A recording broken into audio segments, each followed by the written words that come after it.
and I've got a lot of questions based on the subject. So we have Garrett Schlief of Grizzly Stik Arrows here, and we're going to talk about arrow setups for Africa, Europe, Asia, all the good stuff, dangerous game. So, and as we go through this, one of the things I like to talk to people about that equates, I think, fairly well for most guys to understand is I like to equate a lot of this with rifle rounds and rifle calibers. So you can make some kind of general comparison between. Then we want to build you an arrow that does two things for you. Number one, we want it to be as heavy as possible with as much FOC as possible, as big of a bullet in the front as possible. But it has to do two things. It has to, number one, it has to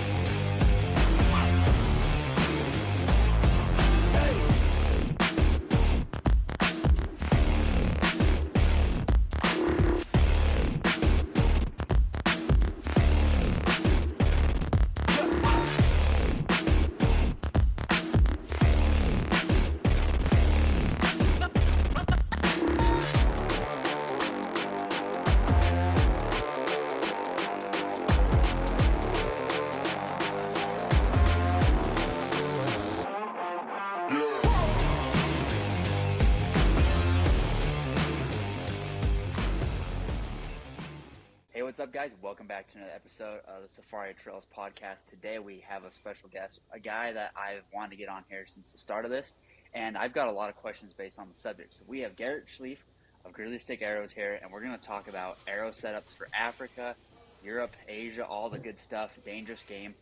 Welcome, Garrett. Thanks for joining us. Well, thank you for having me. I really appreciate it. So, Garrett, let's, I know, you've done several podcasts before, but if someone hasn't listened to it, let's just kind of start this off and who you are, when did Grizzly Stik come about, what's the origin of it? Let's just kind of give everyone the elevator pitch on that real fast. Sure. So the quick and dirty on the history of the company, it was founded in 1994 by my father in Anchorage, Alaska. I think as we go through this discussion, part of his past professional would be relevant to our discussion also. He was a guide, a registered guide, and he specialized in brown bears and goats. So a lot of when we start talking about dangerous games, a lot of protocols and things that he experienced through his own hunting and professional hunting comes into play on our mentality on how we want to build arrows and broadheads. So company was founded in 94. It was mainly traditional, straight up trad. And up until about 2006, 2007, when I started getting involved, I went off and did my own thing after college. I was working in outdoor hunting and fishing. And my dad said, hey, I don't think I want to do this full time anymore, and came back into the fold and took it over full time in 2007. We were still pretty much all trad at that point. We were probably one of the bigger trad companies in the world, which that and a cup of coffee gets you a cup of coffee. So we were making a lot of gloves and tabs and selling to Cabela's and Three Rivers and all those guys. And when I got involved, right at the same time, I was coming out of waterfowl hunting.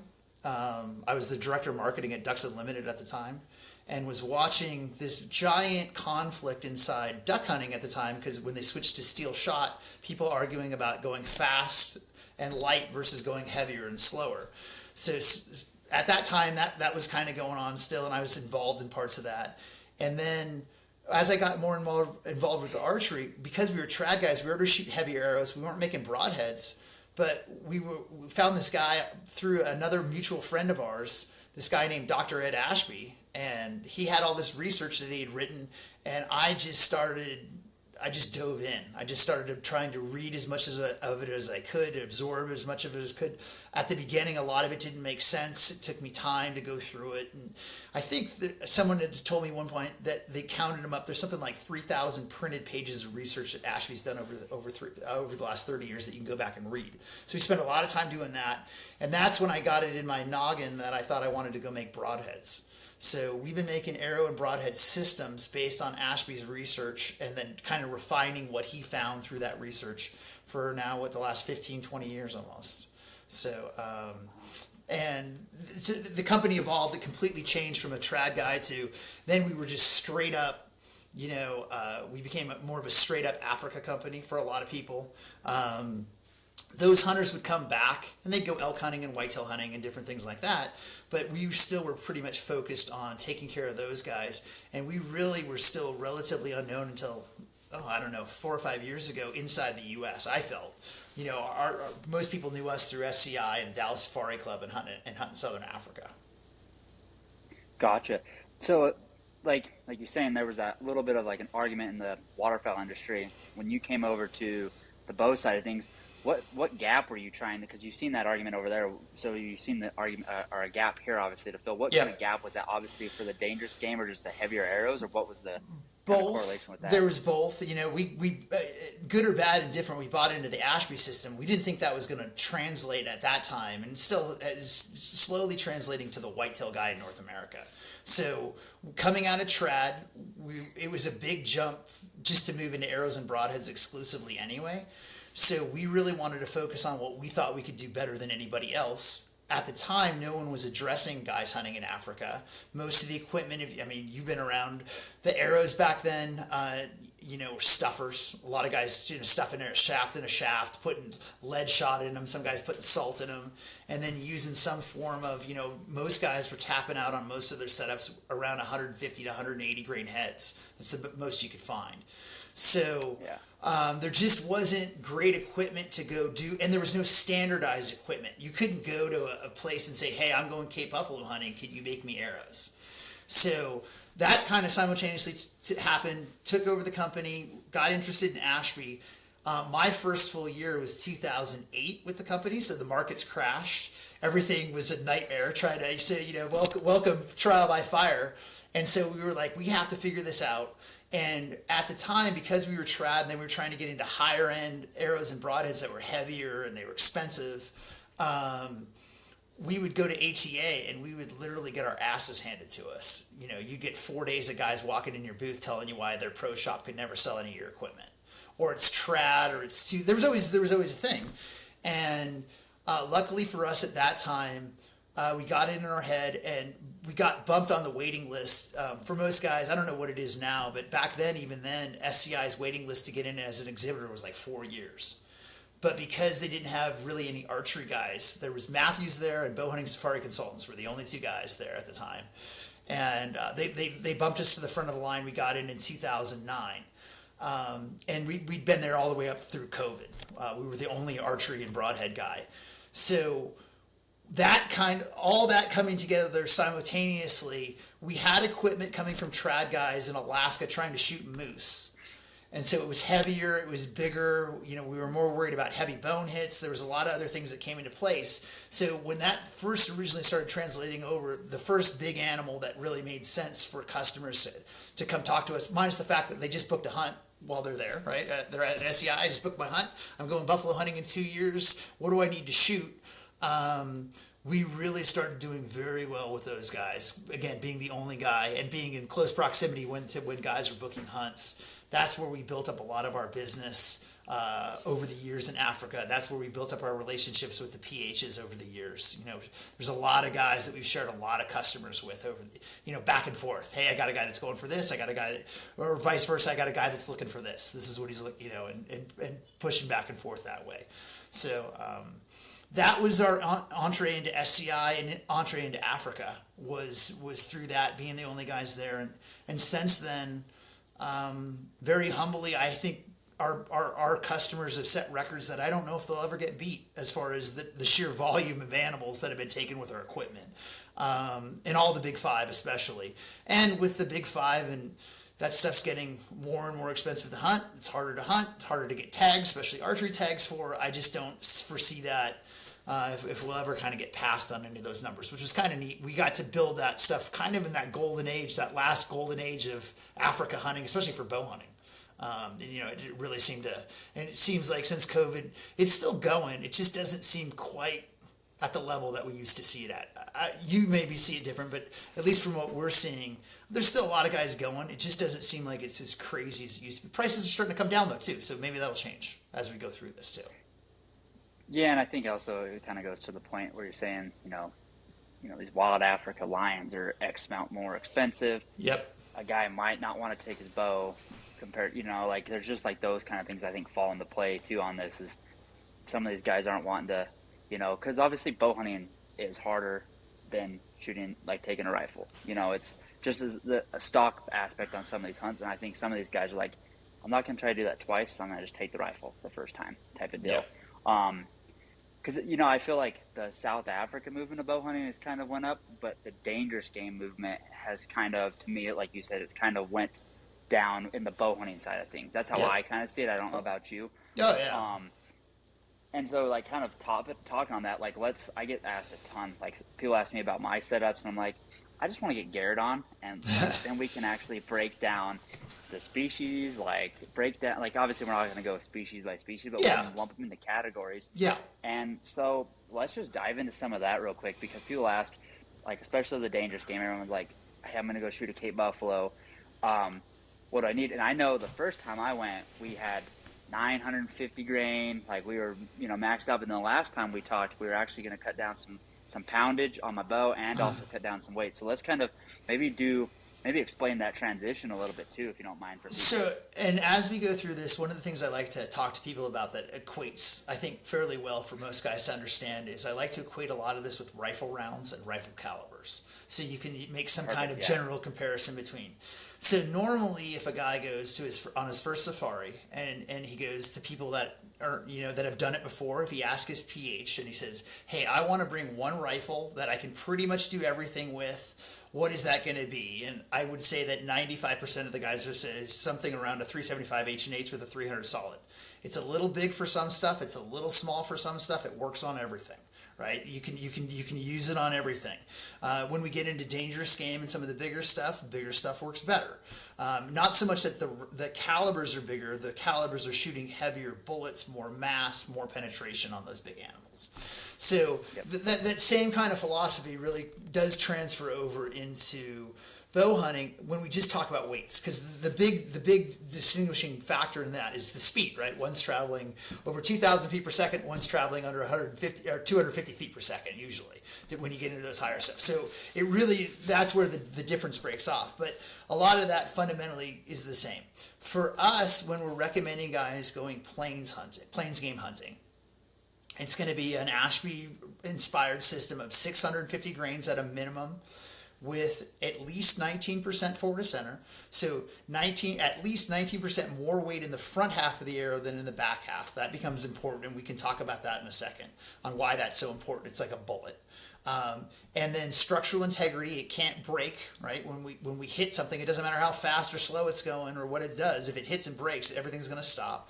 And then the other big one is using single bevel broadheads, especially when we hit bone on those bigger animals. And we can go over why single bevels and how they work and why that does better.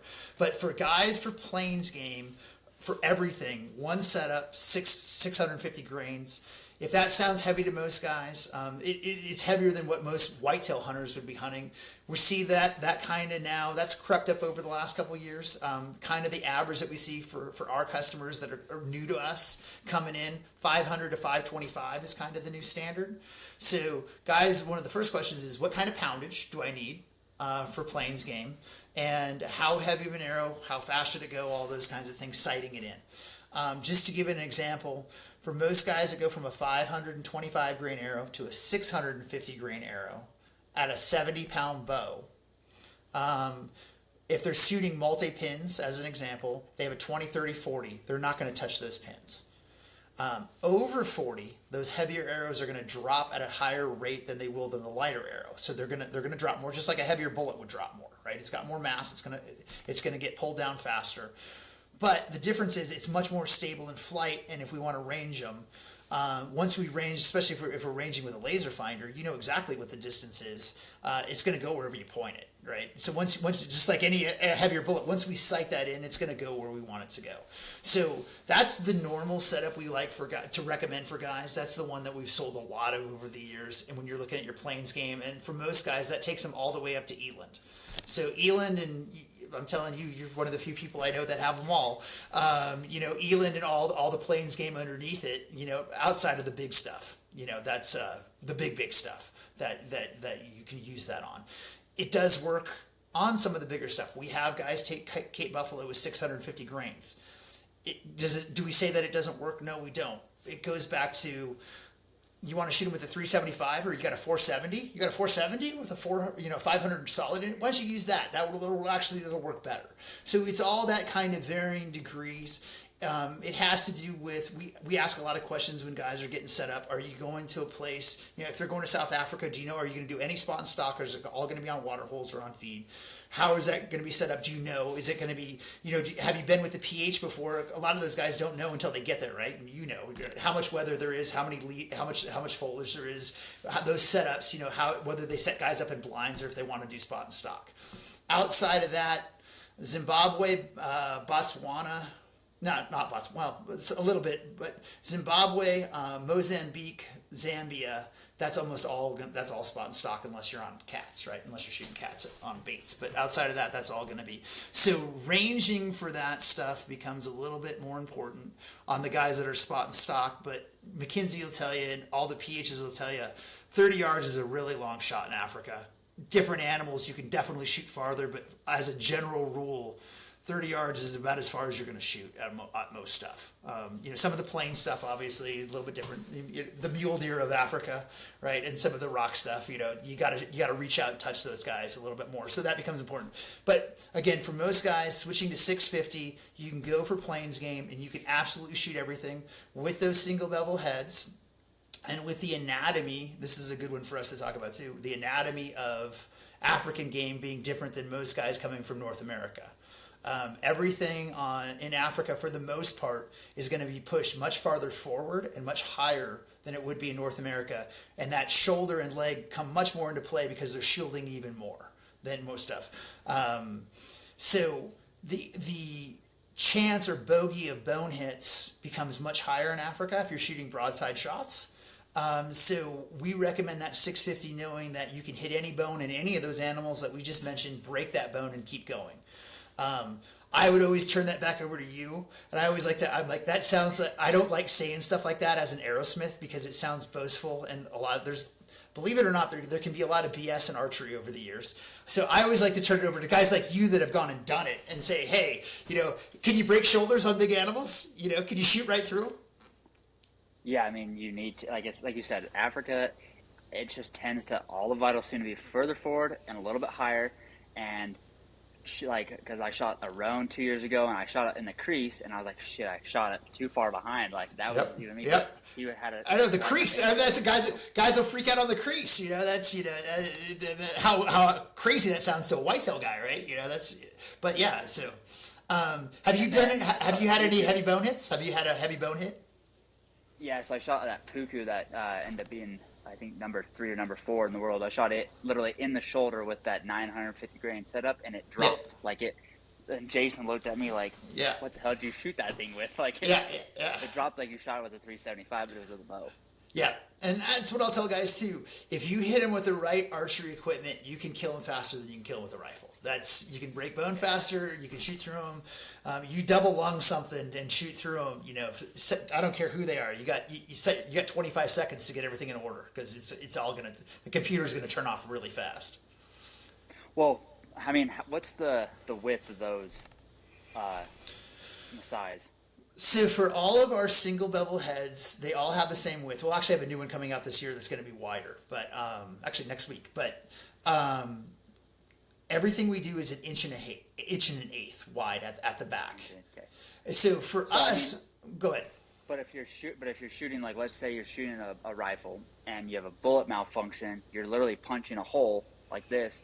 Regardless, you're still punching that inch and an eighth. Regardless. Well, so there's two, right? I agree, and there's different schools of thoughts, and this is kind of where the philosophies behind this come in, and this is where the guiding side of this comes in, right? If you're a guide and you're on an animal, we want to get this over as quickly as possible. Number one, with the least amount of tracking as possible. That's one whole sect of guiding. There's an entire different part of that when we get into dangerous game. The intensity level goes up by 1,000, right? Because we make a mistake on dangerous game, people's lives can be in jeopardy and things can get really out of hand very quickly. So that becomes, what we had discovered over time, and a lot of this also came from my father, his day job, he was a paramedic. And one of the things that he would often talk about is, if anybody stabs you in the chest, right? Because there used to be a big argument between should the arrow go through them or should it stay in them, right? So one of his first things as we would look at things, he goes, if somebody has a knife in their chest, what's the first thing they tell you to do? Leave it in. Yeah. Don't take it out, right? Don't pull it out. Yeah. Because if you create that hole, that vacuum, especially if there's one in the front and the back, right, you bleed out very quickly versus leaving that in. So our first thing was we want to create 2 holes. That was the first thing. And the only way to do that was to penetrate. So really the philosophy of the company has always been we kill animals through penetration and laceration. Right? We're cutting and we're penetrating. Once we stop penetrating, we stop cutting. And once that happens, our chances of success go down and the animal's chances of escaping recovery go up. So we're constantly playing that game of I would rather sell out and penetrate no matter where I hit that animal in the body. I would rather that arrow shoot through them at that point than create a big hole. So for whitetail guys that want to shoot, bigger or expandable that'll create a big wound, I'm like, I don't necessarily want to create a huge wound. I want to make sure I want to shoot through them. So a lot of the product and a lot of the product development over the years that was the underlying fundamental process that we were looking at. I didn't care about this or that. I just wanted to penetrate. And then the next big part became, I wanted to penetrate not only when I hit soft tissue, but I wanted to penetrate if I hit a heavy bone. And what do we have to do to go through in order to make that whole system work? And that's why it became so great on all the research that Ashby had done, which was mainly done on Asiatic and Cape Buffalo, and why all of our continuing research and our continuing success of our customers shooting Cape Buffalo, you're going to hit a rib, right? You're going to hit a huge giant bone going in. At a minimum, that rib bone's bigger than anything you've ever seen in North America for the most part. So you want to have a system that is going to give you the greatest statistical chance. It's bow hunting. It's an imperfect sport. Animals move. There's nerves. There's adrenaline. There's a lot that goes into this, right? You want the highest chance of probability that if you give yourself into bow range and you actually get a shot, the worst thing that could happen on that shot is the arrow hits and it doesn't penetrate. You sold everything that you've out on training and getting ready and all those hours of practice. If that failure happens at that point, nothing else matters, right? And so for us, it was always looking at that. So penetration became key. And then there's parts of that even that kick in. And that is the broadhead is your primary piece of bow hunting equipment, the way we look at it. Same thing I just said. If you lose a Cape Buffalo or wound one and have to rifle shoot it, the amount of KUIU gear that you have on is not going to save you. The amount of the type of bow that you're shooting or sight that you're shooting isn't going to save you. It all comes down to, in bow hunting, your broadhead. It starts there. If that piece of equipment fails you, nothing else matters. And so I always tell guys, whether it's our brand or anybody, invest your time and energy in your broadheads first. Look at that. And then secondary, the part of that is the arrow delivers that broadhead and stabilizes that broadhead. So second part of that is put the best arrow that you can to drive that broadhead through the animal that you're going to go hunt. Because if the broadhead fails or the arrow fails, the system fails, it doesn't matter, right? You're going to lose penetration. So again, for us, we want it to penetrate no matter what. That becomes the most important. Animals are much bigger. Bones are much bigger. In Africa, everything's farther forward, everything's much higher, so our chances of hitting those bones come much higher into play. So we want to have a setup just like you would. One of the reasons we started with on the benchmark of a 375 H&H with a 300 solid, one of the reasons that's a benchmark in Africa is because it works. You pull the trigger and the damn thing works, and it works every time, right? And so you want that same consistency with your arrow and broadhead setup, or at least that's what we're trying to give guys, and that's what we sold guys. Hey, you can have one setup and it's going to do all this for you consistently, and this entire range of animals from a dick up to an eland, right? It's going to work on all of them. You can do everything with this one. You don't have to recite. You don't have to do anything like that.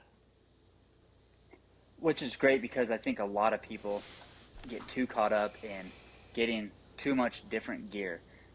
Like we just talked, like you said, like they focus on the gear, but if the arrow setup, starting with the broadhead, starting and then the shaft, if that doesn't work, it's pointless. You just wasted all this money. And the same goes with rifles. I just talked about that. You can have the nicest rifle, $15,000-$20,000 rifle, and if you're shooting junk ammunition, it ain't gonna do shit for you. You always scratch your head at those guys when you see them. You're like, wow, that's the other way. Or optics, that's the other one, right?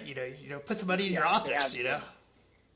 Yeah, but then they can't walk or whatever it is. Yeah, they have the right. We can go down a total rabbit. Yeah, totally. But what I wanted to emphasize is, like you said, to me, it's like, okay, the broadhead first.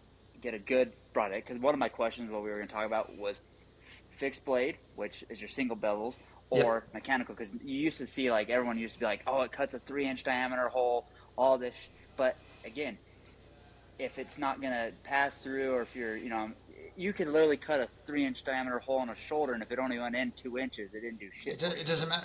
You hear those stories all the time from the PHs, And the great thing in the last 10 years, especially with self-filming, you can go watch a million videos of guys doing it, But anyway, go ahead. I'm sorry, I didn't mean to catch up on the mechanicals. That's what I'm getting at is so we got that covered, and then the shaft. Again, you could use one of your broadheads, put it on a lesser quality arrow, and if it hits that shoulder, the broadhead might be intact, but your arrow might explode, or something might happen to where it's not going to pass through. So you got to have that whole arrow setup is basically all that's riding on either your $10,000 Cape Buffalo hunt, your $50,000 elephant hunt, whatever it is. That arrow, that hunt is riding on your arrow setup. Yep. That's kind of what I want people to know. That's what you're emphasizing. And back to coming out of a guiding family, the responsibility, and I think one of the ways, not only were we the only archery guy at SCI for all those years, but the understanding of what it takes to be a dangerous game hunting guide, and that a lot of that unspoken things, and back to if you're a dangerous game hunting guide that specializes in archery, your life changes drastically at impact, one way or the other. If the arrow penetrates, everything gets easier usually. If it doesn't, usually everything gets harder. So to have that empathy and that understanding amongst guys we wanted them to understand that it worked. It wasn't just hearsay, and we wanted the recommendations to come back to the hunters from the PH. And I always tell guys that from the beginning anyway, don't listen to anything I say. Your PH is going to call the shot. Listen to what he's the guy you're going to listen to when all this happens. I can build you this equipment over time. But again, building up those relationships, a lot of them were like, just call Garrett. Whatever he tells you to buy, just buy it. Because I've guided enough guys over the years, and I've seen enough stuff that we know that works. And it consistently works. We're not having issues. So go ahead. Well, what I was going to say is because also when I have, because I've been using your guys' arrows since 2018, when someone asks me about arrows, I'm like, well, call Garrett. Again, this is another cool thing is if someone calls Grizzly Stik, they're talking to somebody that knows what the hell they're talking about. You can call a lot of arrow companies, bow places, and you'll get an answering machine person pretty much. Someone that hasn't done, they might have shot 2 whitetails in the last 5 years with a bow, or don't have any research or study. You have proven research. You have testimonials from outfitters. You have outfitters that every year, like we talked before we hit record, you have outfitters that are doing between 12 and 15K buffalo a year with a bow. So you're getting field knowledge from them at the end of the year, maybe at the trade shows or after every safari. They're emailing you saying, hey, look what happened here. So you're getting proof of your systems and things maybe that you can change, because now obviously you're coming out with a new broadhead next week. Maybe that was something you learned that you wanted to change. Yep. But for people, I'm like, call Grizzly Stik. You're talking to a real damn person. You're going to have knowledge behind it. And Garrett's going to tell you, this is what I would use for this. Because again, we talked a couple years ago how you want to switch up the Cape Buffalo system from my 950 to something a little bit less, and not have me shooting, the heaviest poundage bows, because you're going to tear your rotator out one day. Yep. I preach to guys a lot about reducing bow weight. I'm like, believe it or not, one day you're going to get older, like you said, and I'm like, your rotator's going to thank me if, you don't have to shoot as heavy as guys used to. And I'm like, the other thing I get into guys on that, look at how much more efficient the bows are now. You just don't, you can get the same performance at a lower poundage. And if you're shooting a lot or you're shooting dangerous game, the other one, guys are shooting this heavy poundage in Africa, spot and stock. I'm like, how many times can you go to full draw and let that down? Because while you're hunting, you full draw, no, back down, we're moving, then full draw. And I'm like, man, that is tough on your rotator at 85 pounds when you're letting that thing down that much, and I'm like, anyway, I'm a big proponent of going lighter than most guys. So speaking on that, we talked, you're starting out, you're 375, you're 650 grain. Like, let's talk about that real quick. Someone's gonna go do a buffalo. Yeah. If someone's gonna do buffalo, what weight of poundage should they be pulling back on their bow, and what arrow setup are you gonna give them if it's ideal? Before we get into buffalo, there's one point that, because it'll be relevant to buffalo, that I want to bring up.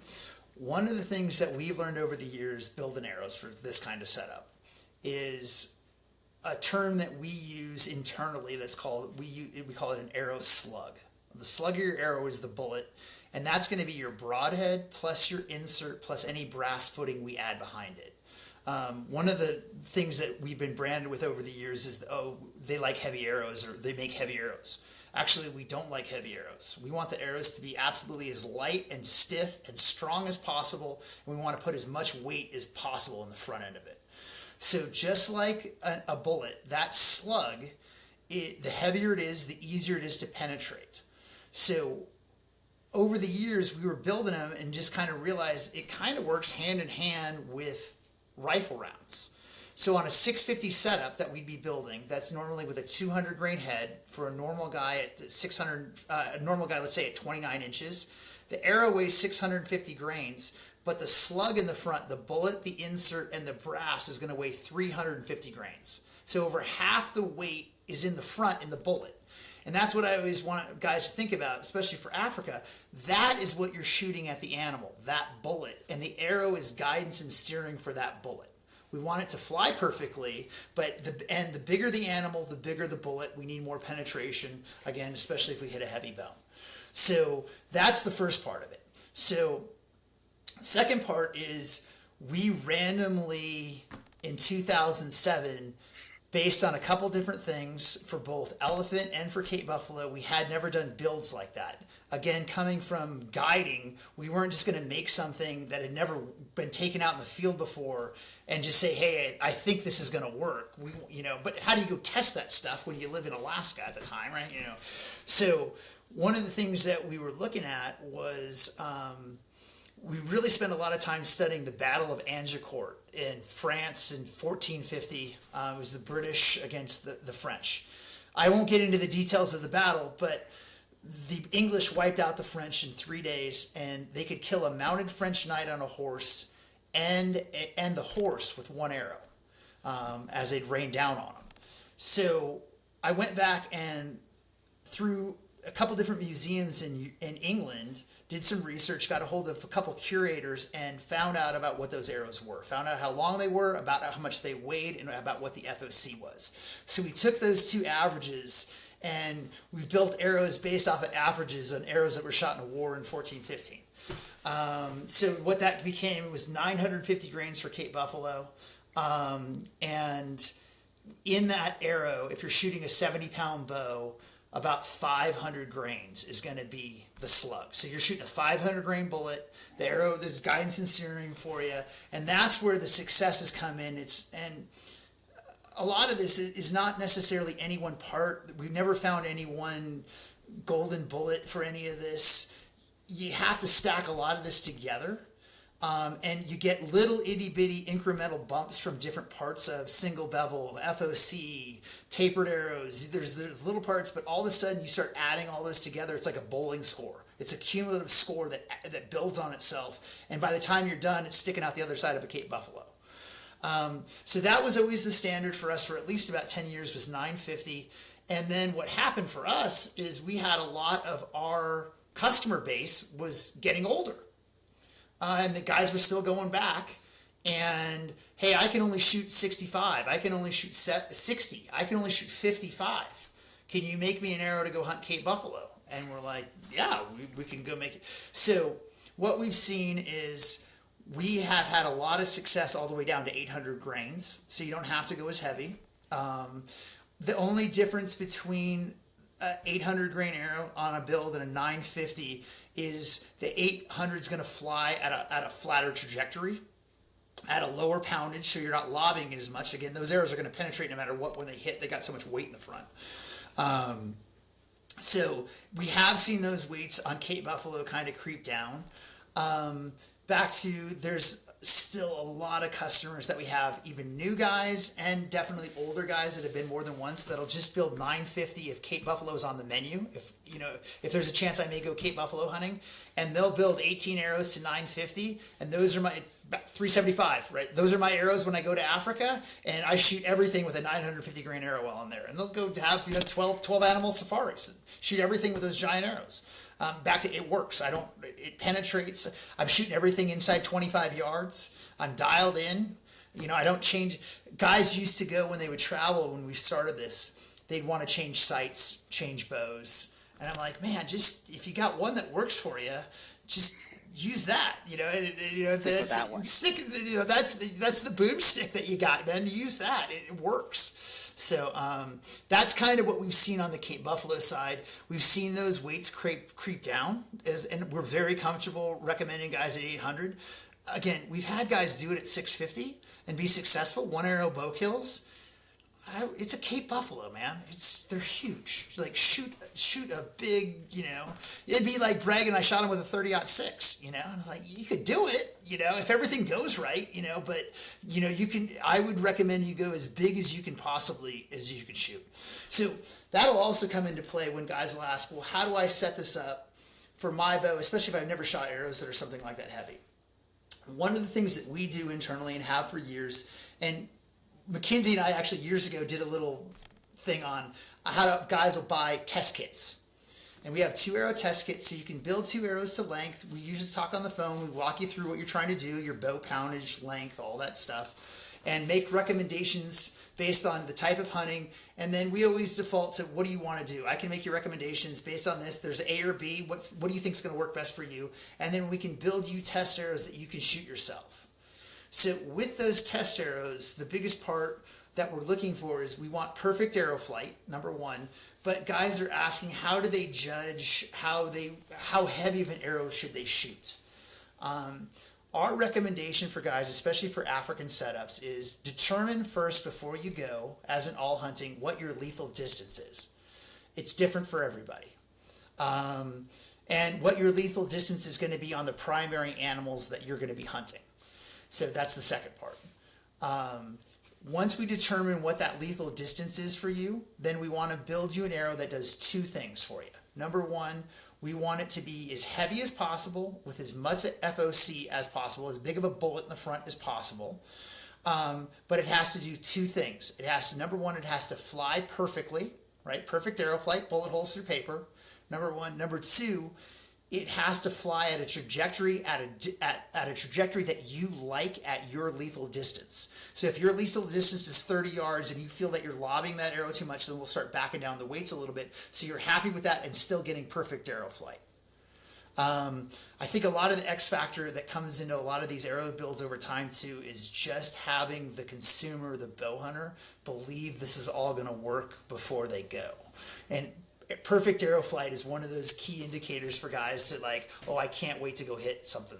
I want to go shoot something now because I got this thing dialed and it's flying. I'm shooting darts right now. Yeah. Well, I think that's a great point, especially like you said, like you want to, the first thing is, what's your distance? Because a lot of people, and I think social media, YouTube, all this stuff has been a downside of this because you see these videos of shooting stuff at 100 yards, 150. It's like, to be honest with you guys, one, most people can't do that. Second, most people can't do that lethally. And it's just not, like, that's not bow hunting then. Like, I'm going to, like, 375, at 375, 150 yards for most 375s, your drop is going to still be a shit ton with a rifle at that range. Right. So to me, it's like, figure that out because, you're from the trad world where you're shooting 15, 20, 25, like. So my stats for this, I shoot a 62-pound longbow. I shoot an 825 grain arrow. My lethal distance is 20 yards. I don't shoot at live animals over 20 yards. If you enter my circle at 20 yards, you're fried chicken. And that's changed for me a lot. And one of the reasons that I like this as much as I did at the beginning with Ashby, growing up hunting moose, With stick bows, I was absolutely petrified of letting that arrow go. I had so much anxiety because I was more afraid of losing them. One of the very first moose I ever hit, I lost as a kid. I was 14 years old, 15 years old, and just, it still hurts. You know how those are. There's just certain ones that it hurt. And I didn't want to do that, and I had all this anxiety, and that went from having anxiety over the years to evolving in the equipment to having that mindset that was amazing for me. That was one of the first things that I couldn't believe. It was like, I can't believe my mind has shifted so much from anxiety to you take one more step and you're screwed. I'm going to end back to with those kinds of setups on animals that size. I'm usually waiting for them to expose a leg. I want to break something. I can break it, so why not? It'd be the same equivalent of when you're shooting with a 375. You could shoot them through both lungs, or you could shoot them through a shoulder and drop them. What would you rather? Drop them. Drop them if you can. We want to get this over as fast as possible. So that'll give you an idea on what stats are. That took me a long time to come to that. Ashby was one of the guys that helped me with that. We were talking one day about wound loss ratios personally. And he was asking me animals that I had lost, and we talked about it. And his comment back to me was, well, what were the distances? And we went through, and I'd only lost one under 20 that I knew of, that I could really, say, oh man. And I'd lost more than I like to mention over 20. And I was like, that's it. I'm not shooting animals over 20 anymore. So yeah, not everybody's like that. You see more and more whitetail guys like that, and even guys where it would, how something like that would translate to guys hunting in Africa, especially if you're hunting out of fixed blinds. It's known distances. I mean, you just and especially if they're elevated, I'm like, drop a hammer on them. They're inside your lethal distance. You know that arrow's going to fly perfectly. You can do that same thing over and over and over again. Yeah, and like my point, I guess, on this whole thing is just because the gear can do it, because you see it in rifles too, the long range thing. Just because the gear can do it doesn't mean every hunter should be able to do it. So I think that's a key thing. Is just, okay, if you're gonna get some Grizzly Stik arrows, sure they can freaking do the work, but make sure you can do your side of things too. 100%. 100%. One of the analogies I'll give guys when I'm talking to them on the phone, I can pick up Tiger Woods' driver, but I can't do the same thing with it that he can do with it. And so obviously that's part of bow hunting too. Know your limitations, and then with those limitations in place, build equipment that's going to give you the highest probability of success at the time for whatever that situation that you're going to find yourself in. And so that was, and again, from us coming out of trad, we've made it so stupid and difficult on ourselves. It's so much harder than normal. I think about the animals that I'd have if I grew up with a compound, and so I just and that that last 10 feet. It's always the difference between 30 yards and 40 yards is that's a big difference a lot of times. So I just think those opportunities for me became so precious because they were so hard to get, that when you would go through arrow or broadhead failure on a contact, when you actually got a shot, that was that feeling that I just wanted to never replicate. And that's one of the feelings that we try to not replicate in any of our products. We want guys, I tell guys, at these certain weights, all that usually happens is you send me a picture with a big smile on your face, standing over whatever you just went and did. So, and that's really what you want. Another big thing that I don't think it's talked about enough that you were talking, and you mentioned social media, I think as arrowsmiths, guys will talk about the hunters a lot, and definitely in our philosophy, even in our company guidelines, how we look at things. Number one on our list is the animal. Number two is the guide and pH, and number three for us is the bow hunter. As an arrowsmith, our first responsibility goes to the animal. You want to kill him as quickly as possible, right? If somebody's going to do that to you or that happens to you, I want it to happen as quickly and cleanly as possible. So that's number one. Number two is helping those guys that are getting paid to go do that, make their jobs easier. And then number three, if those two things happen, the customer's always happy, right? So if you can work it back from that, and then even work it back even further at the beginning, to get that arrow to penetrate is where's that kickoff, and at the beginning of that, to get that arrow to penetrate, we look at the broadhead. So yeah. I guess that would be full circle for how we would look at a system and what we want it to do when we build something for a guy and he goes out bow hunting for a Cape buffalo. Gotcha. Cool. I know I keep kind of cutting us off path, so if we'll finish Yeah. our topic of arrow choice. Okay, so we did plains game, and that plains game correlates with your mule deer, your elk, your antelope here in the United States, right? Yep. And then what we do on that, so on that normal setup at 650, we talked about the slug, but also what that'll be is we'll build the arrow to 450 grains usually, and then put a 200 grain head on the front. So that's how you get your 650. I know you and I had talked for guys maybe for mountain stuff in Asia or Europe. What started out, actually the first guy, I'm going to name drop, I don't care, Adam Foss, who does some work for us or has over the years. We were building him 650 setups, and he goes, what happens if I put a 125 on that 400? And that got him down to 575. And what he found for him at 70 yards is he went from having an 80-yard pin, I think it was at the time, to like a 100-yard pin by dropping that 75 grains. Just like in mountain hunting with bullets, penetration becomes key, and weight becomes key, not so much just for penetrating the animal, but for carry and wind drift and all the other things that, not that heavy FOC arrows and heavy bullets can't get blown around. They just don't get blown around as much as light bullets do, or light arrows. So we've had a lot of success with guys taking that same arrow and then just taking any of our everything that we make in 200 grains. We also have a mirrored clone in 125 grains. They'll just take that same head and go to 125, and that flattens that out for guys that want to shoot 60, 70, 80 yards if they need to at certain animals. Again, most of those animals that they're hunting, though, are well under 300. Some of them under 200 pounds. So it's smaller animals, longer distances.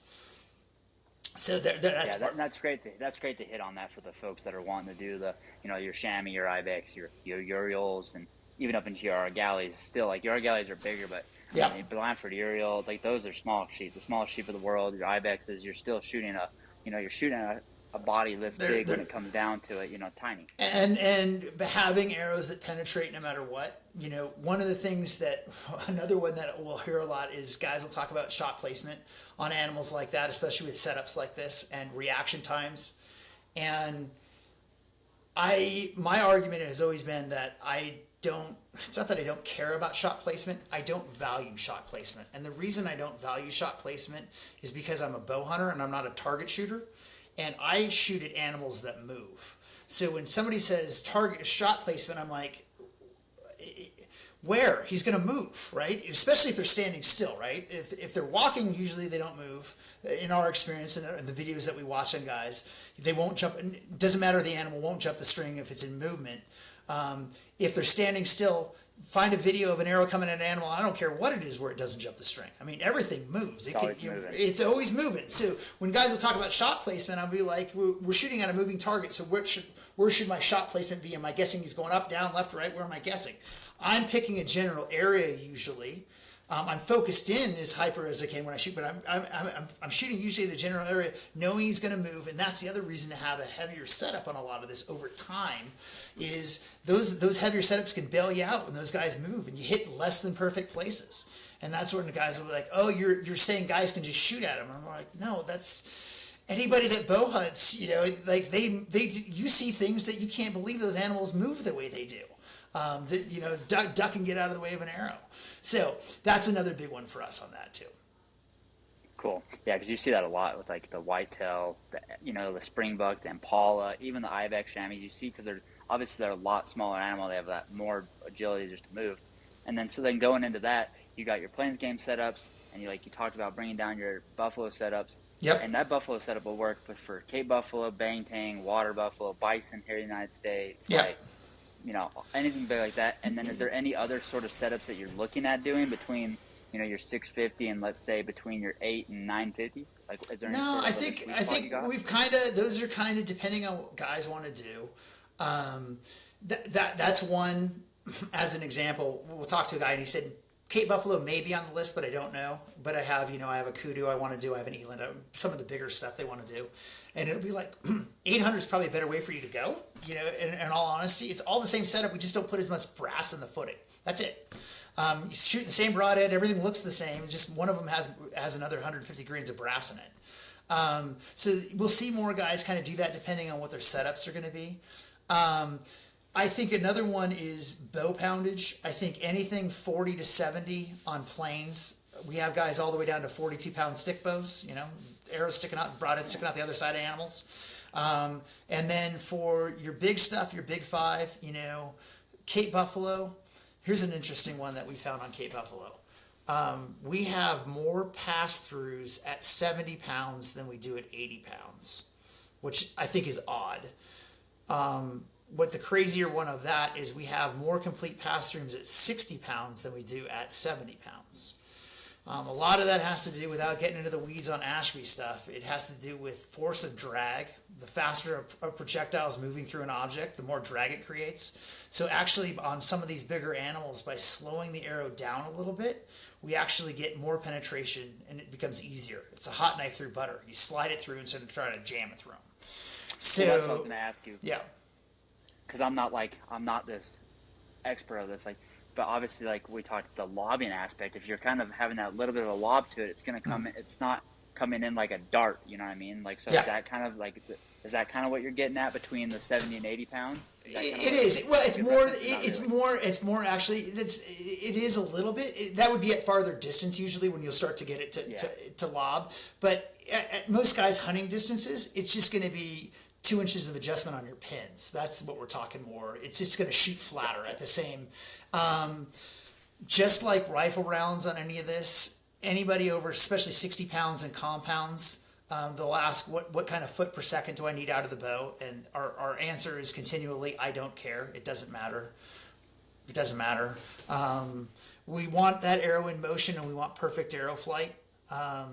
At a certain threshold, once you're shooting a bow of that, in those pound range, it just 20 feet per second up or down just doesn't matter. So that would be another aspect of it. Guys don't normally have to shoot. You had mentioned about guys buying earlier on buying a bunch of gear. Another thing that we see come up a lot of times is guys will call us up and they're like, "Hey, I booked a hunt. I'm going next year.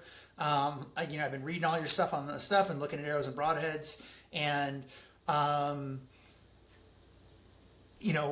What should I do? And we'll walk through a bunch of things. And then we'll usually come to a test kit.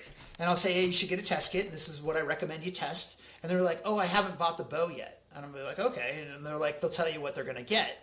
And I'm like, what are you shooting now? And they'll tell me whatever it is. It's old Betsy that I've had for the last 5 years that I've killed everything with. And I'm like, dude, take that. Why change? Don't go changing now on something, just because. And I get it's a big hunt. On a big hunt, I personally would prefer using a piece of equipment that I know and I trusted over a period of time than something new because it was the hot new flashy thing.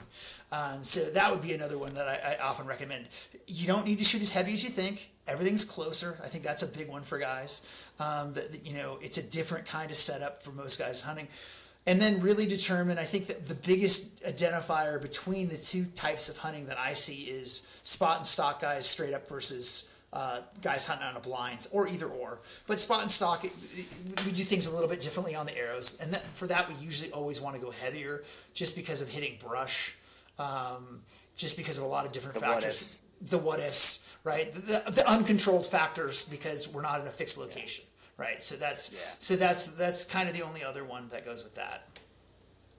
Cool, and then we talked about a little bit, and we'll kind of wrap up on this note. But finding an outfitter, as we talked before hitting record, is it's like going anywhere. I talk about this no matter what. It's like you could always have a taxidermy. This is always a good one. Everyone wants to save $1, and their buddy down the street can do it for a case of beer.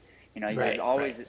No matter if an outfitter in Africa can have a property and set up a pop-up or build the nicest archery blind ever, but if he knows jack shit about bow hunting, how that stuff works, it actually doesn't benefit you at all in the end. So you need to go with either a bow-only outfitter or an outfitter that does both but has a lot of bow experience, one either taking hunters or a bunch of bow experience himself. We talked about that before. How important is it for someone to find an outfitter that has hands-on bow hunting experience versus just hunting experience? It's always kind of a sticky one for me because coming out of hunting, I don't want to disparage anybody, right? I don't want to. Yeah, exactly. Guys are making their living doing this, and if they have a relationship with a guy, and maybe they're a rifle guy, and the guy wants to take a bow, we see a lot of that for sure too. But for what we've seen normally, what my recommendation is for bow hunting plains game. There's a lot of different outfitters that are bow only, and have been for years and years and years, that have pretty impeccable reputations. That's why they've been around for years and years and years. And you're going to go probably have a very good experience at one of those types of places. Then we have kind of the secondary guys that are the guys that do both, like you mentioned. Again, those guys can be very good, especially if they have track record. I would say the biggest thing is if you don't have a relationship with somebody already, first thing, ask a lot of questions from guys like McKinsey that's gone and done it at exceptional levels, right? They've done it a lot and at very high levels, and talk to the different things. And the other part of that too, and I'm sure you've talked about this a lot, is have your budget in mind and what you want to do, especially if it's your first trip to Africa, right? You know, what your realistic expectations should be when you go on a trip like that. But I always try to steer guys towards PHs that have a lot of experience in bow hunting. The next level of those guys that I really like are PHs that actually bow hunt themselves. So same thing happens in Alaska with brown bears. Same thing, you'll get a guy that's a rifle guy that is very well known, has a lot of records in SCI and booner bears and all that kind of stuff. And he'll take out a bow hunter, and you're at 65 yards, and the guy's like shoot, and you're like, we're gonna shoot in about another 40 yards, right? We got to get closer. We got to get a lot closer, and so it's a different kind of guy. That leads into Africa. South Africa for dangerous game is one aspect. I would still stick with guys with a lot of experience. If you're outside of South Africa and you're Big Five, there are a handful of people to go with. There are still guides around that are very well known that are rifle guys. When it comes down to bow hunting PHs that have experience, that have been doing it for a long time, you can count them on one hand. And you should seek those guys out. And amongst those guys, I would say, like anything, there's personalities and there's all kinds of other things that fit into who you want to choose as your PH. But those are the guys that not only have experience, a lot of experience at Big Five, a lot of those guys have done it themselves, which is, McKinsey and I were talking about earlier, very unusual at the PH level. Usually if they have extra animals, they're going to sell it. They're not going to hunt it themselves, if they have an extra tag. So they don't usually hunt a lot, especially and then bow hunt themselves. There's just very few of those guys out there. And for us over the years, those guys became absolute gold. From what you had said, it's not hyperbole. It's not bullshit. It's not, I think this is what happens. Last year we took 17 Cape Buffalo with 17 clients and we let go 19 arrows. So that's when you get into, okay, now I know what is happening with our equipment on the ground. I know when we've had issues with equipment. I know when we've had different things. So we can hear that. So again, I think that becomes just really important, is pick guys that have experience in bow hunting specifically. I know for a lot of people, if they've never been to Dallas Safari Club or SCI for the first time, you walk in, it's overwhelming. There's, there's 500 guys, and there's 300 from South Africa, right? Just like, and I'm like, if you're a bow hunter, just look for bow hunting guys. Start with that. I think that is one piece of advice that I could get for guys that are looking into it. So that's probably the biggest one. I think that's going to have a lot to play in your success if you going with the right guys. Yeah, and I think another thing to that, speaking like, if you're wanting to go bow hunting for the first time in Africa, maybe you've been before, or just beginning your bow hunting in Africa career period, become a member of like SCI, because this is a good way of doing it. And I talk about this quite a bit. You can get on the record book and you can go to that bow category, and it doesn't mean like, sure, it's cool if the outfitter's producing top 10s, but find the outfitter producing the most that are in the books, not the top 10, the most overall, because I don't care who you are. I could go get my PH license tomorrow, and if I had the right clients, I could have the top 10s and everything, because it's just like in South Africa, because you can, the breeding and all that. But the thing is the numbers. You got, your Cliff Walkers, your Jason Stones, like the guys that have consistent numbers. That's the thing, is it's not the top 10s overall, it's the amount of animals in the books or numbers overall, like we talked about.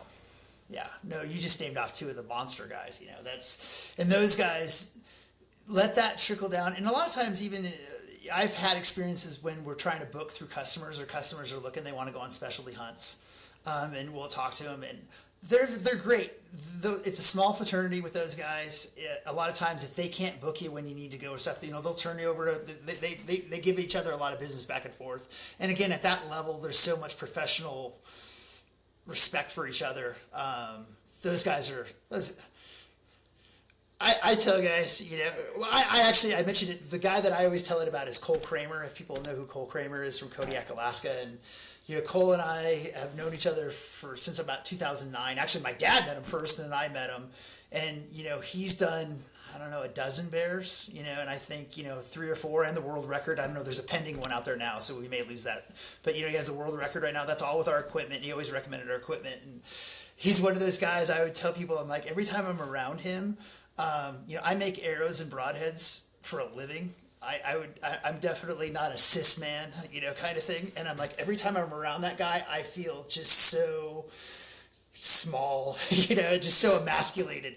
Jason Stone's another one. You're like, man, that guy is just, they're a different kind of guy, and it's really cool when you get to meet those guys. It's really cool to build equipment for them and have them go have the success that they've had with their customers, and to have those kinds of guys trusting you to build stuff. Yeah, exactly. And like you said, if like Cole or Jason or Cliff, any of these guys, again, like obviously they're a one man, like that. You can only be one person. If they're booked up, the people they're going to recommend you to are still going to be quality type people. Yeah. Because I don't know, like bears and like how many, how many different bear guides are you like? Would you? Like not to name names, but how many would you only recommend? 5. Like one. 5. There's 5. Okay, there you go. Like that's what I'm saying. 5. Like. There's 5.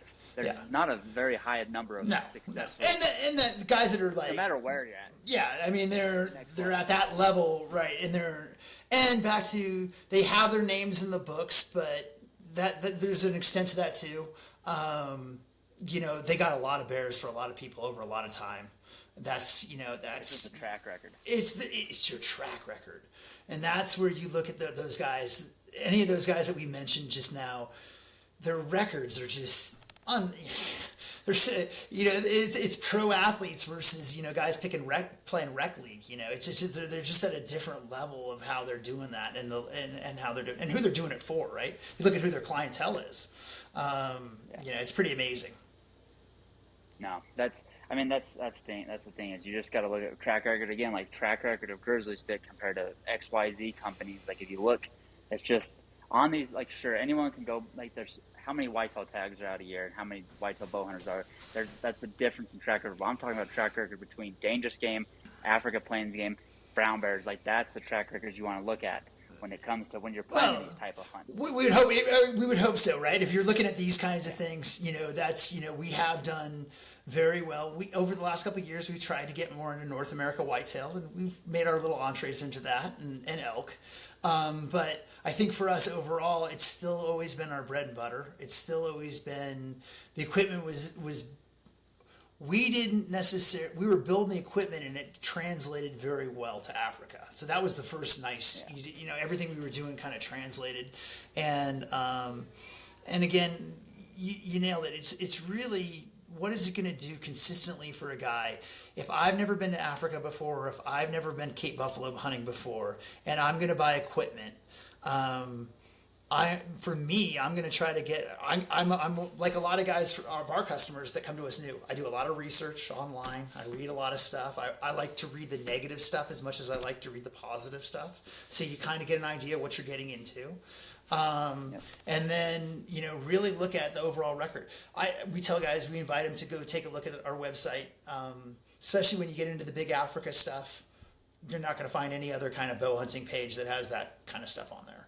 So, and the sheer volume of it over the years. So I think, that's where it is important to us. And again, it comes down to, we want to take care of the animal, we want to take care of the pH, and we do that. We always seem like we take care of the hunter. Yeah, for sure. So, someone's going to go to Africa. Let's finish this up. Someone's going to go to Africa. They're looking to go do a plains game or buffalo hunt. Where do they find you? Yep. How do they get a hold of you guys? And what's the best way? Like, what should someone call you and ask you? That's kind of what I'm asking. So, as we've grown, I'm not on the phone as much as I used to be, but I still am. And anybody can ask for me at any time. So you can call us direct. We're all consumer direct. We don't sell through any retail, so we sell everything directly. All the arrows are made in-house. or built in house. Everything, all our arrows are made for us through Victory Archery, but everything is in house. In the builds, and so we put everything together and ship it out. So when you call in, or you can go to, we have an 800 number. Easiest way to find that is on our webpage, grizzlystik.com. Any spelling's going to get you there. I bet you look at it on the web pages. If you've never been there, I'd invite guys. There's a lot of information over the years. There's a lot of things that McKinsey's have written over the years from a lot of guys that have done things like this. A lot of videos on Cape Buffalo, and specifically in Cape Buffalo, a lot of videos on Plains game, on not just guys hitting them, but showing guys, for example, a lot of post-mortem with a pH taken down at Cape Buffalo, talking about the trail that the arrow made through an animal. So it's more than just a bunch of pictures. There's actually a lot of educational things on there that guys can get on there, especially if you've never done it before. So we always invite guys to go do that. When you call in, you can always, I said, you can always ask for me. My name's Garrett. Everybody here that you're going to talk to on the phone, I think the newest newbie that's going to talk to you on the phone has been here 8 years. So everybody knows what's going on. But I still do, usually for Big Five, it always seems to end up on my desk, and I'll help guys walk through on, especially on the Big Five stuff. Cool. Well, Garrett, I appreciate you taking the time today. It was fun. I think it answered a lot of questions, and it gave a lot of information for the people that are looking to go do either their next archery buffalo hunt, or their next buffalo hunt, or their first buffalo hunt, or even a Plains game safari. So I appreciate you hopping on and kind of telling us what's to knows and what not to knows about. Well, thank you for having me. I love these kind of formats because you can really explain a lot of the ins and outs of just my widget's better than their widget. There's a lot into why and how we do this, especially when you get into those guys. So I appreciate you giving me that platform to talk about it. Well, I appreciate you hopping on. We'll have to do it again. And thanks, Garrett. I appreciate it. Talk to you later, bud.